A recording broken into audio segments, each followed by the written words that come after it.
Good morning, ladies and gentlemen. I'm meadsyreplays. Welcome back to the channel, and today we have World of Autoloaders, because that is what this game is turning into. Now, we've already seen the Rich Concept 1, where Wargaming have gave it an autoloader. They gave it a 2-shot autoloader, and it has made the tank very, very, very good. That is not the only tank they have changed this update. There is in fact 2 more tanks. So in this video, we will be looking at both tanks and talking about how much Wargaming have now changed these tanks. Now, the disappointing thing is all 3 of them are actually premium tanks or collectible tanks. So it's not like everybody can even get these tanks. So we've had a look at the Rich, which is a tier 9, and the next tier 9 is this tank right here, the Panza 70k. Now, fair enough, this tank isn't the greatest. I mean, it's okay, it's not bad. For a light tank, it's actually okay. Before, as I said, it wasn't the best, it was just okay. But now Wargaming have gave it a 3-shot autoloader with 2 seconds in between each shot. And honestly, it has changed this tank so much. It has actually made this tank very, very, very good. And not only that, but the magazine reload is only around 13 seconds, just over 13 seconds, which isn't too bad for a 3-shot auto-loading gun. Now, fair enough, the Alpha isn't the greatest. I mean, the Alpha's all right. I mean, what, they're 325 high roll, 267, and then we have a 238. So it's not like the highest of Alphas, but still, you could do 600-700 damage per magazine for a light tank. I still don't think that's not bad at all. And again, because it only has just over a 13-second reload,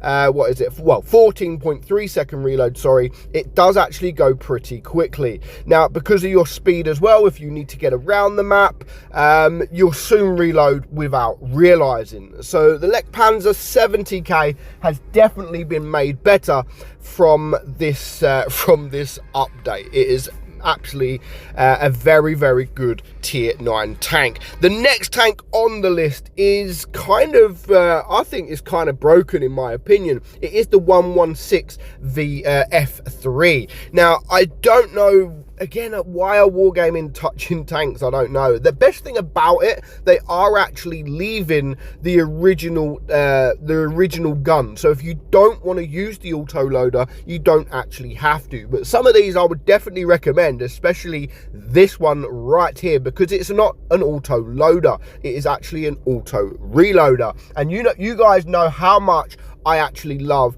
auto reloading guns. So this tank right here, how much has Wargaming changed it? So the turret on the thing is 248mm, so actually a very, very strong turret in the right positions. There are weak points, of course, and 196 on your hull. So that's actually pretty decent armor profile. Your DPM is 2139, and you've got a 2.73 intra-clip reload, so a reload between each shot. So the best thing about it as well, it isn't no reserve shell. It is just 3 shells that reload and reload pretty quickly. So 9 seconds on your first, 10.8 seconds on your second, and 12.68 seconds on your third. So yeah, of course, if you can just shoot once, reload, shoot once, reload, then you are going to be better off. But you know, it doesn't matter too much if you shoot all 3 shells, then reload 1 shell and shoot it. I always say on tanks like this, if you have a shot, take it. No matter how many shells you've got in your magazine, if you have a shot, then definitely take it. So your penetration is 270 on your AP, 356 on your heat, and 65 on your HE. You do have also a 420 alpha gun, which is nice. I know it's only sort of 20, the standard's sort of around the 400 mark, but when you have that 420, you're more likely to hit above 400. So when you've got the 400 average, sometimes you can hit really low 300s, but the 420 it is a lot better in my opinion. 360 on your heat and 520 on your HE. Your aim time is 3.6. Yeah, nothing special. The same as your gun dispersion, 0.398. Again, nothing special at all. And you do only have 6 degrees of gun depression, which can be painful, but you know, I would take it all day long because the tank has been now made a lot better. Your speed is 42 kilometers per hour. So we're just going to get into a game. Nothing special at all.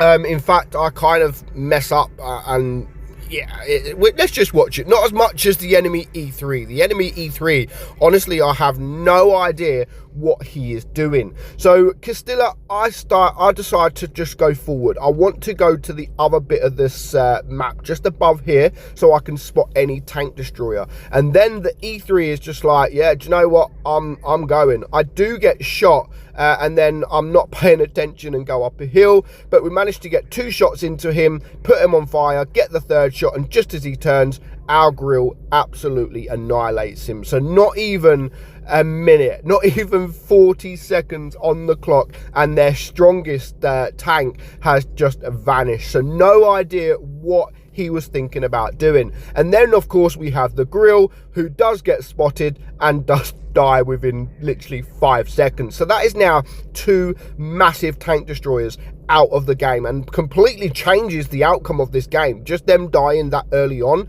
like they didn't even, I mean, the E3 did manage to get a shot off, of course, but the grill, like, none of them done anything to change the game. Now, of course, the last remaining tank destroyer is there, and it is the Death Star. Now, I do mess up here. I don't know why I go forward at this point. I've got no shells, and you can see here, I've just realized, yeah, I shouldn't be doing this. So I'm going to go back, but the Death Star does actually get a pretty nice shot into me. I didn't think he would be able to get an easy shot like that into me, but yeah, I was wrong. I was wrong. So now, of course, I do want to go forward. At this point, I do want to reload a few shells because it's a Death Star at the end of the day. And if he becomes spotted now, I actually want to be able to take him out or at least bring him down to a 1 shot. So there he is. He does get spotted. My team now is going around the right side. So it's taking the attention. So in fact, he's not looking at me. He doesn't want to look at me, which then allows me just to reload a couple of shells. And is he going to back up? Almost backs up, but the grill does take him out. So the T95 E6 is up there, there's a Progetto down here, and there is a couple of other tanks. So you know what, the next best thing for me is this Progetto. I have all 3 shells reloaded, so I should be able to take him out pretty quickly. At the moment, we're not on anything special. I mean, the game isn't anything special at all. We're on 2.2k, and there is the Progetto. Completely mess up my first shot,